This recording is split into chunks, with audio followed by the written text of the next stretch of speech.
Orang yang tidak percaya habaib keturunan Nabi antara tiga. Pertama, dia orang munafik, ya, imam munafik. Yang kedua, bisa jadi ya, imam munafik, bisa jadi dia itu pada waktu dilahirkan ibunya berhubungan dalam keadaan haid, bercampur dengan darah haid. Bisa munafik, bisa dia adalah yang benih jadinya dia, bahannya dia dari darah haid. Bahwa darah Ba'alawi ini bukan darahnya baginda Nabi. Na'udzubillah summa na'udzubillah min dalik. Orang-orang yang menyambungkan darah bukan darahnya Nabi kepada Nabi. Neraka ini. Urusannya ini urusan neraka, Mas Rumin. Kita lihat sekarang bagaimana Imaduddin, ya, bukan Imaduddin itu, Hadamuddin itu. Bukan tiang agama, tapi celakanya dia tentang keagamaannya. Bagaimana menyerang para habaib. Ya. Habaib itu seperti matahari yang tidak bisa diingkari. Dari generasi ke generasi mereka keturunannya, apalagi dari Imam Ali Zainal Abidin, Sayyidina Husain, bahkan juga dari Ahmad bin Isa al-Muhajirullah yang pindah dari Irak ke Hadramut. Demikian juga Habib Ubaidillah yang namanya Abdullah tapi merubah diri. Dia mengatakan tidak pantas saya mengatakan Abdullah, tapi dirubah diri menjadi Ubaidillah yang dihujat habis sama imam itu. Waliyadzubillah, itu adalah upaya setan dan dajjal untuk menjauhkan kita daripada habaib. Kalau kita sudah jauh daripada habaib, jauh daripada aulia, habis kita. Dan beliau mengatakan generasi kita juga dirusak. Mereka merancang untuk merusak generasi kita. Agar apa? Agar kita berpecah belah. Generasi demi generasi, sejarah pun dirusak. Ya, sekarang umat yang tanpa ilmu itu berani ngomong yang walaupun dengan kebodohannya, ya. Dulu umat itu pernah menyampaikan hadis yang mengatakan barang siapa yang tidak percaya habaib antara tiga perkara. Saya tidak akan bacakan hadisnya. Saya pernah buat konten sama Waladi Ahmad itu, dia nonton sampai 50.000, yang komentar ribuan, yang menghujat saya habis-habisan, dikatakan budaknya zaman. Ini pernah dibawakan sama Hadamuddin tadi, bukan Imaduddin, Hadamuddin tadi. Pernah dibawakan orang yang tidak percaya habaib keturunan Nabi antara tiga. Pertama, dia orang munafik, ya, imam munafik. Yang kedua, bisa jadi ya, imam munafik, bisa jadi dia itu pada waktu dilahirkan ibunya berhubungan dalam keadaan haid, bercampur dengan darah haid. Bisa munafik, bisa dia adalah yang benih jadinya dia, bahannya dia dari darah haid. Itu imam itu pernah bicara itu. Sekarang menentang habis-habisan. Ini cara setan, cara dajjal untuk memecah belah umat Islam. Penelitian dari pakar biologi, klan Ba'alawi yang panggil Habib ini, jangankan sebagai keturunan Nabi, orang Arab saja bukan. Maka sesudah terang benderang seperti matahari di siang hari, dalil-dalil yang menyatakan batalnya dari klan Ba'alawi ini, husnudzon itu tidak lagi dibolehkan. Haram hukumnya husnudzon kepada nasabnya Ba'alawi sebagai keturunan baginda Nabi besar Muhammad SAW. Jangan main-main, ini keturunan Rasulullah, bermain-main dengan nasabnya baginda Nabi, menyakiti Nabi Muhammad SAW dengan memasukkan orang-orang yang bukan keturunan sebagai keturunannya, bahkan membelanya bahkan dengan kedustaan dan kebohongan. Na'udzubillah summa na'udzubillah min dalik. Dan batalnya nasab Ba'alawi ini tidak lagi membutuhkan fatwa sebenarnya dari orang-orang di Yaman, di Madinah, di Mesir, dimanapun, juga di Indonesia. Tidak perlu fatwa sebenarnya. Kenapa? Karena batalnya Ba'alawi ini dibatalkan oleh dirinya sendiri.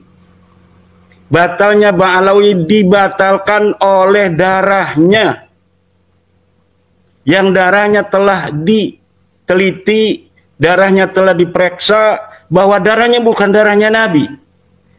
Jadi bukan Imaduddin Utsman yang membatalkan Ba'alawi sebagai keturunan Nabi, bukan Mufti Yaman yang membatalkan Ba'alawi ini sebagai keturunan Nabi, bukan Dr. Yasin Al-Khalidari yang membatalkan Ba'alawi Habib ini sebagai keturunan Nabi, bukan Dr. Sugeng Sugiarto, bukan Dr. Ali Kaim, Tetapi yang membatalkan Ba'alawi sebagai turun Nabi besar Muhammad adalah darahnya sendiri yang sudah diperiksa bahwa darah Ba'alawi ini bukan darahnya baginda Nabi. Na'udzubillah summa na'udzubillah min dalik. Orang-orang yang menyambungkan darah bukan darahnya Nabi kepada Nabi. Neraka ini. Urusannya ini urusan neraka, Mas Rumil. Manin tasaba ila ghairi abihi wa huwa ya'lamu annahu ghairu abih fal jannatu alaihi haram. Orang yang menisbatkan dirinya kepada bukan ayahnya, dia bukan turun Nabi, ngomong saya turunan Nabi. Wa huwa ya'lamu annahu ghairu abi, sedangkan dia mengetahui bahwa dirinya bukan anaknya dari ayah yang diakuinya itu, fal jannatu alaihi haram, maka surga baginya haram. Ba'alawi ini sudah tahu. 180 orang mereka sudah tes DNA, sudah tahu bahwa darahnya bukan darah Nabi. Wa huwa ya'lamu annahu ghairu abi.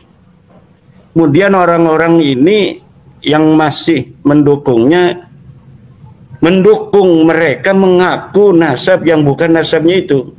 Maka ini merupakan al-i'anah alal maksiyah, bertolong menolong terhadap maksiat dan menyakiti Rasulullah dengan memasukkan kepada keluarga Rasulullah orang-orang yang bukan keluarga Rasulullah, memasukkan kepada turunan Rasulullah orang-orang yang bukan keturunan Rasulullah. Seperti haramnya orang menafikan keturunan Rasul sebagai keturunan Rasul tanpa ada dalil, begitu pula haram memasukkan orang yang bukan keturunan baginda Nabi besar Muhammad SAW sebagai keturunan Nabi. Nah, kemudian mengenai yang sedang dibicarakan oleh Kang Mas Yusuf Mat, pertanyaan tentang Mufti Yaman. Tadi Mas Rumel sudah memberikan kaidah, in kunta naqilan fasihah wa in kunta mudda'iyan fadalil. Kalaulah menukil yang sahih, nukilnya harus benar. Kalau ngomong misalnya ada di dalam kitab tafsir Jalalain, ketika dilihat ada, itu namanya menukil dengan benar. Syekh Zainuddin Al-Malibari mengatakan dalam Fathul Mu'in, itu namanya menukil di tukang mas. Lalu kalau misalnya kita lihat di kitab Fathul Mu'in, apa yang kita ucapkan kita tukil itu ada, itu namanya as-sihah, menukilnya sahih. Adapun tentang apakah yang disebutkan oleh Fathul Mu'in itu sahih atau tidak, itu urusan ijtihad, nanti urusannya di akhirat, benar atau tidak. Demikian. Saya menukil dalam beberapa kesempatan bahwa Mufti Yaman, para penguasa Hausi di Yaman membatalkan 21 marga. Mufti Yaman Syekh Syarafuddin Samsuddin membatalkan 21 marga yang mengaku turun Nabi. Itu pernyataan. Katanya ada di internet. Apakah pernyataan saya itu benar ataukah tidak, itu bisa diverifikasi. Itu bisa diuji. Apakah yang saya katakan itu benar atau tidak? Pertama, qadiyahnya kita taswir satu-satu. Bahwa Syekh Syarafuddin Samsuddin Mufti Yaman, itu kan qadiyah pertama.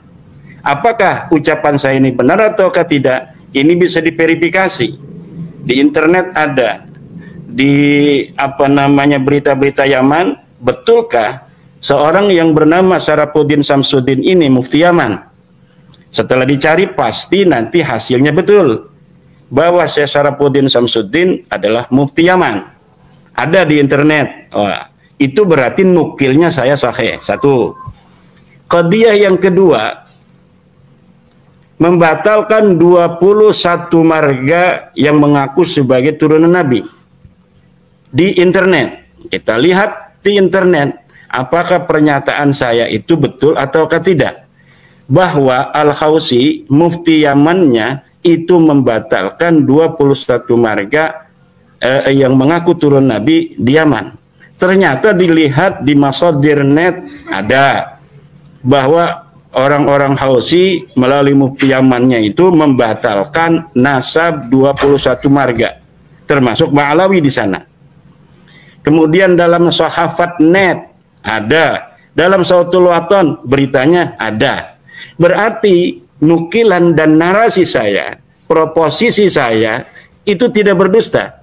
Karena saya menukil bahwa Mufti Yaman Syekh Sarafuddin Samsuddin menyatakan atau membatalkan 21 marga di internet, semuanya ada di internet. Mengenai apakah sahih ataukah tidak, berita itu bukan saya yang harus dinyatakan saya berdusta atau tidak, tetapi adalah portal berita itu, apakah dia benar ataukah tidak. Tetapi bagi seorang penukil, saya nukilnya sudah sahih, bahwa saya menyatakan ada berita itu, ternyata beritanya itu ada. Itu namanya menukil sahih. In kunta naqilan fasihatu. Berbeda dengan kalau Mas Rumil menukil atau Ba'alawi menukil. Kalau menukil itu selalu kalau ditelusuri tidak ada.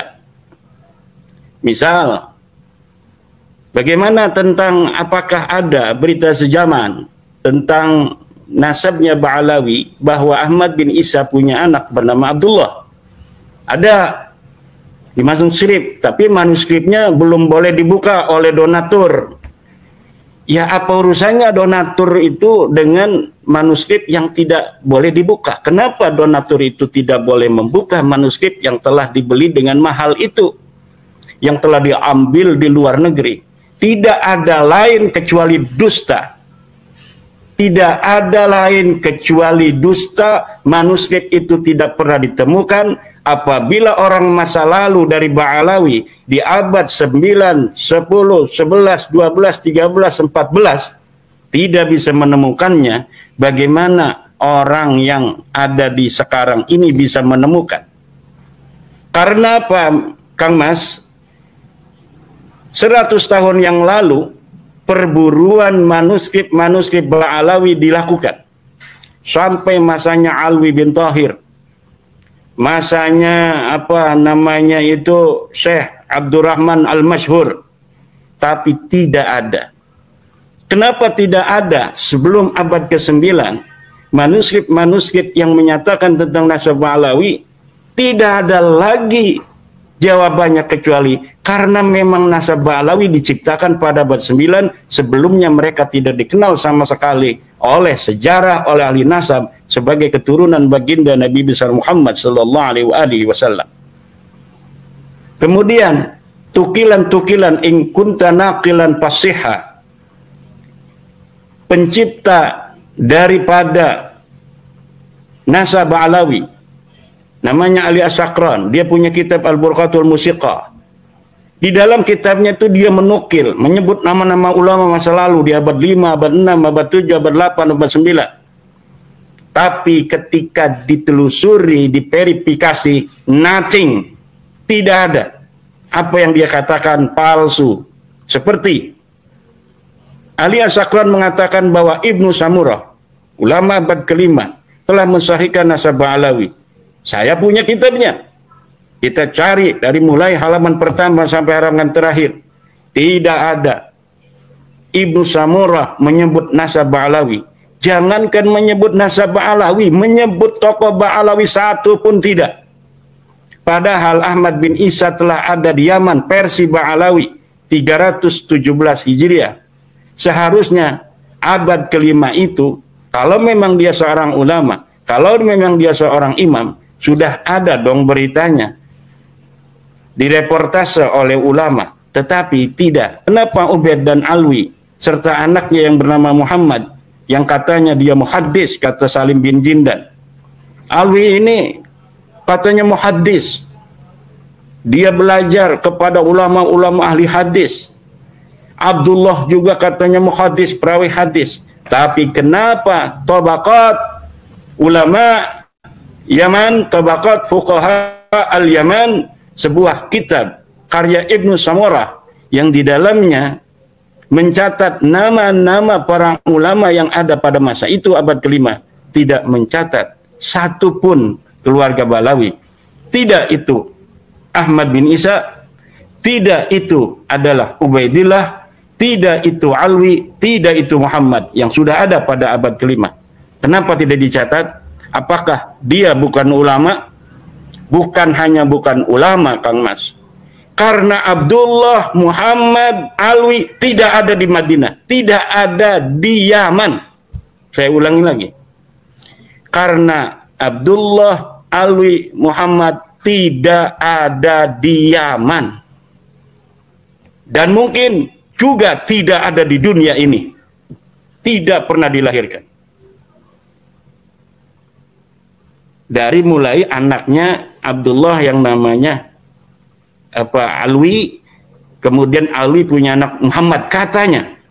Karena nama-nama ini saya telusuri adalah nama-nama pelengkap untuk kesahihan nasab mereka saja.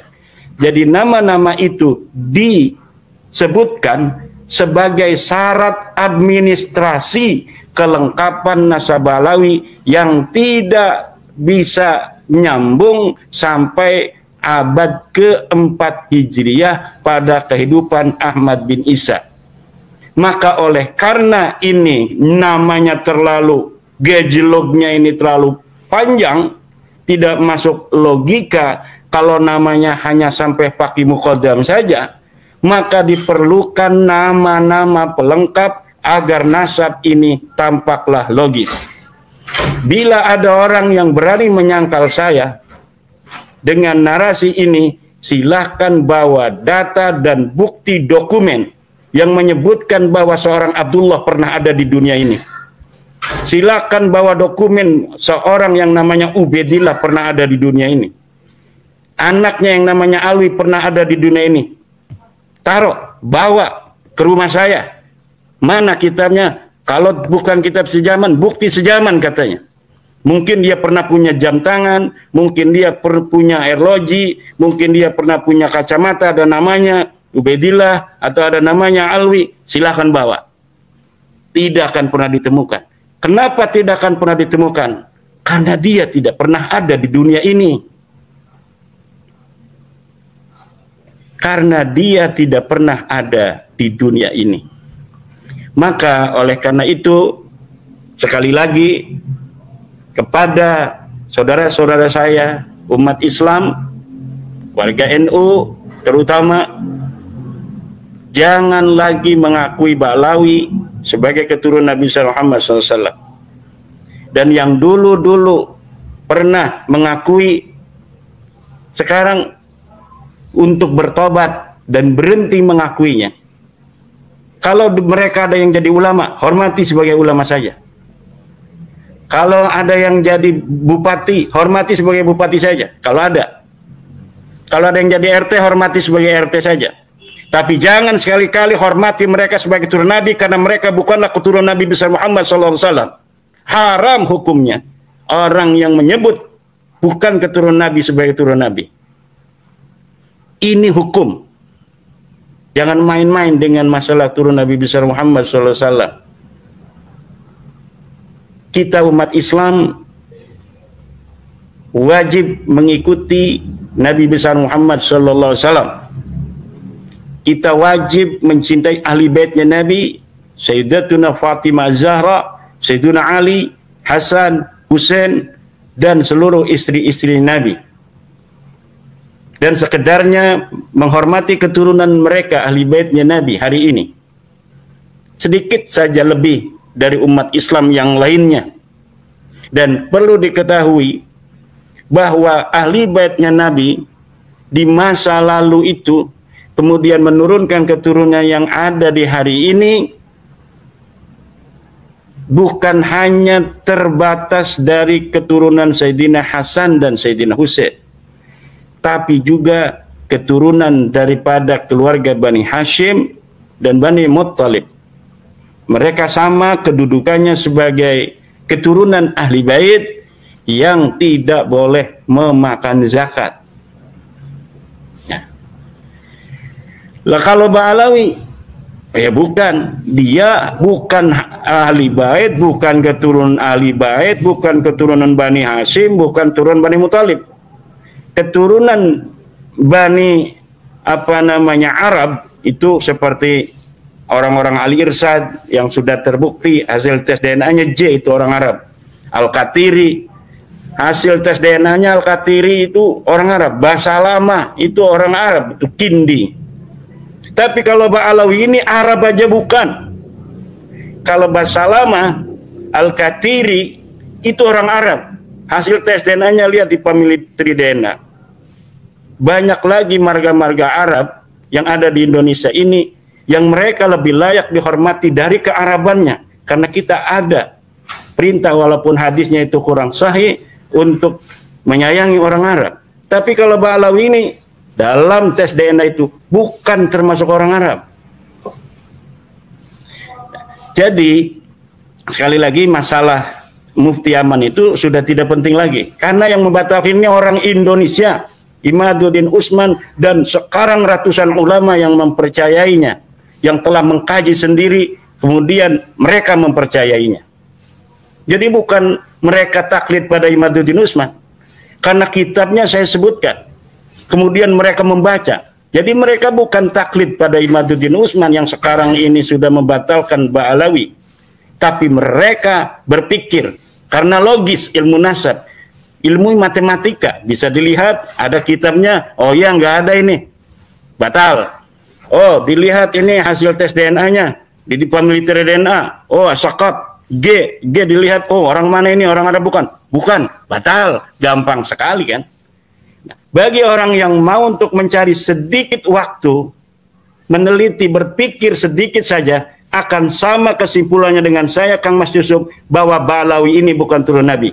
Ini bagi orang-orang yang mau berpikir sedikit saja, atau meluangkan waktu membaca buku saya yang hanya 20 lembar, atau yang 30 lembar. Dia meluangkan waktu sedikit, insya Allah akan sama kesimpulannya. Dan dia bukan pengikut Imaduddin Usman, tapi dia pengikut ilmu pengetahuan. Karena Imaduddin Usman hanya menukil dari kitab-kitab nasab. Itu yang menyatakan bahwa Ahmad bin Isa tidak punya anak namanya Ubaid, tidak punya anak namanya Abdullah. Dari situ saja sudah ketahuan nasabnya batal, dan ulama tinggal melihat. Para kiai-kiai yang pintar baca kitab kuning di Indonesia ini banyak sekali. Dan mereka sekarang kebanyakan sudah melihat. Kenapa? Karena kitabnya sudah di-share kemana-mana. Mereka bisa membaca, sekarang mereka menginsafi bahwa Ba'alawi ini bukanlah turun Nabi. Dan tidak lagi memerlukan mufti dari Yaman atau mufti dari Afrika dan sebagainya. Ini ulama-ulama Indonesia yang menyatakan Ba'alawi bukan keturunan baginda Nabi besar Muhammad SAW, dan hukumnya haram siapapun untuk mengetahui, untuk meyakini, siapapun haram untuk meyakini Ba'alawi ini sebagai keturunan dari baginda Nabi besar Muhammad sallallahu alaihi wasallam.